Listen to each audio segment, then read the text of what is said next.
1 jam lebih dekat bersama Hidayat Nur Wahid. Sebelum jeda tadi ada pertanyaan yang terpotong dari Bung Andrinov Caniago, silakan. Iya, yes. Pertama kan saya melihat PKS pas hari-hari terakhir pemilu legislatif kan sudah mengusung nama Pak Hidayat dan langsung dipasangkan dengan Pak SBY. Dan terakhir kemarin Pak SBY menyebut 5 kriteria, salah satunya adalah ya chemistry-nya harus sama. Nah, saya lihat foto tadi kayaknya itu chemistry-nya sama. Menurut Pak Hidayat gimana?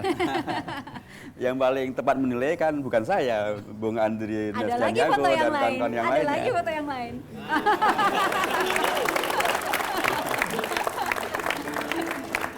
Tapi itu dasinya kuning ya. Yang artinya?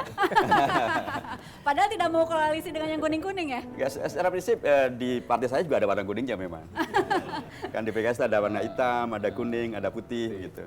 Jadi sekali lagi tentang chemistry-nya cocok atau tidak tentu bukan kami yang berhak untuk menilai secara maksimal. Tentu rekan-rekan dan publik, rekan-rekan pengamat akan menilai itu. Tapi yang jelas selama ini kami tidak merasa ada masalah antara lembaga MPR dengan lembaga kepresidenan.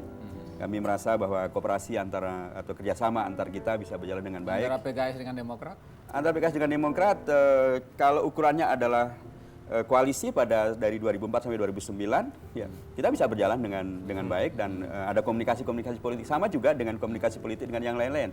Saya sangat bersyukur bahwa alhamdulillah kita bisa membangun hubungan yang baik dengan Pak SBY, dengan Pak JK, dengan Pak Taufik Kemas, dengan Pak Wiranto, dengan Pak Prabowo, dengan Pak Din Samsudin, Pak Hasyim Muzadi, dengan Pak Mas Trisno Bahir. Kita karena kita meyakini bahwa berpolitik itu sesungguhnya bukan mencari musuh. Berpolitik bukan kemudian mencari problema dan atau menghadirkan perpecahan. Berpolitik adalah mencari kawan untuk menyelesaikan masalah bangsa. Jadi karenanya penting betul untuk bersilaturahim dengan semuanya. Dan alhamdulillah saya merasa diterima dengan baik oleh. Tapi jangan-jangan begini, apakah jangan-jangan chemistry itu bisa direkayasa juga nggak supaya cocok? Itu bisa nggak? Ya itu chemistry-chemistryan namanya. Chemistry yang bukan-bukan. Chemistry yang bukan-bukan. Nah, ini saya mau tanya soal ini.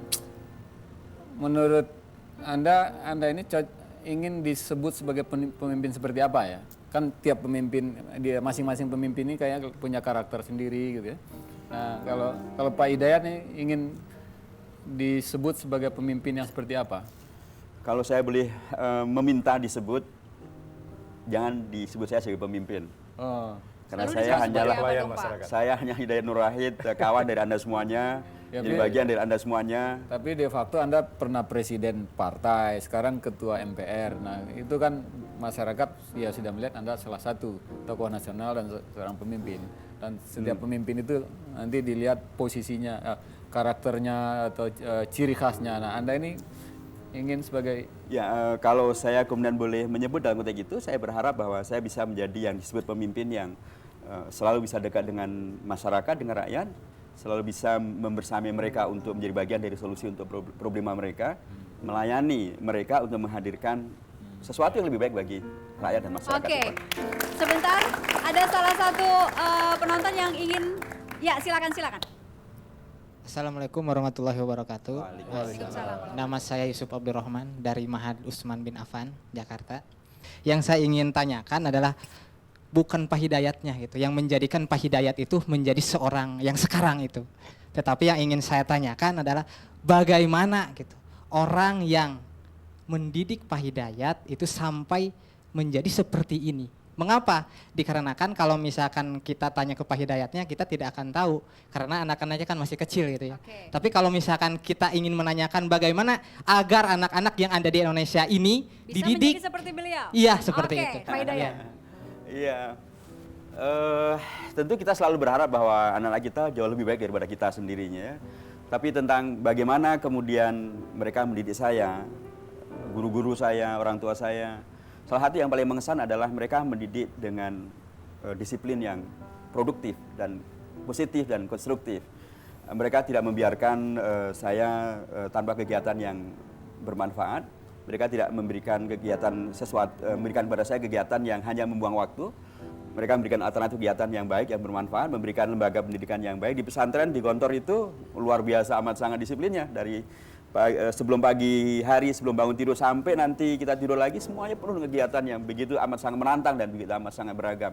Di Medina saya juga kemudian berada dalam kondisi di mana kampus juga memaksa kita untuk punya kegiatan-kegiatan yang produktif, konstruktif, organisasi, olahraga, penelitian, kegiatan di dalam kampus, di luar kampus, itu kemudian menghadirkan karakter, kalau boleh saya sebut, karakter yang terbiasa untuk berdisiplin, terbiasa untuk bekerja sama, terbiasa untuk memikirkan orang lain, terbiasa untuk bekerja keras, terbiasa untuk pada akhirnya nanti membawa sesuatu yang lebih baik daripada sebelumnya. Oke, ini pertanyaan Boleh ya saya atau bertanya, tidak? Mbak Yudi? Sebentar sedikit saja, pertanyaan ya atau tidak? Apakah ini juga diterapkan kepada anak-anak Anda, ya atau tidak?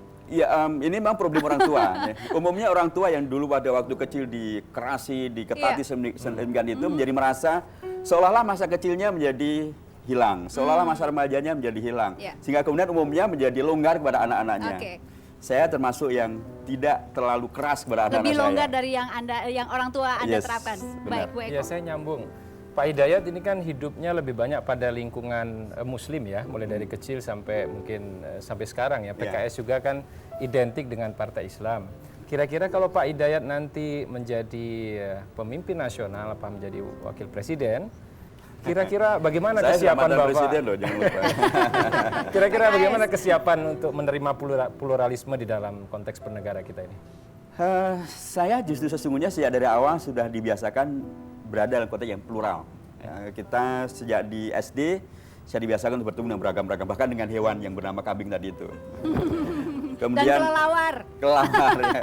Bapak masih ingat betul kelelawarnya. Kemudian ketika di pesantren di Gontor itu kan ini ada satu pesantren yang menghadirkan santri dari seluruh Indonesia dan bahkan dari luar negeri, dan kita dibiasakan sejak di asrama kita tidak boleh ditinggal di satu tempat yang hanya jadi kawan di satu daerah. Kita dibuat beragam-ragam untuk terbiasa dengan pluralitas itu. Begitu saya di Madinah, saya bertemu dengan pluralitas yang lebih luas lagi. Kalau waktu di Gontor hanya ada konteks nasional, di Madinah saya bertemu dengan 115 negara. Kita sudah terbiasa dengan pluralitas semacam itu. Iya, ngomong soal anak-anak masa Wey, kecil, nah saya di sini. kami hadirkan putra-putri dari Pak Hidayat Nur Wahid. Ya, kita akan berbincang dengan putra-putri dan juga keluarga Hidayat Nur Wahid. Saya terima kasih untuk Bung Eko dan Bung Andrinov Caniago Baik. sudah menemani Pak Hidayat malam hari ini di 1 jam lebih dekat bersama Hidayat Nur Wahid.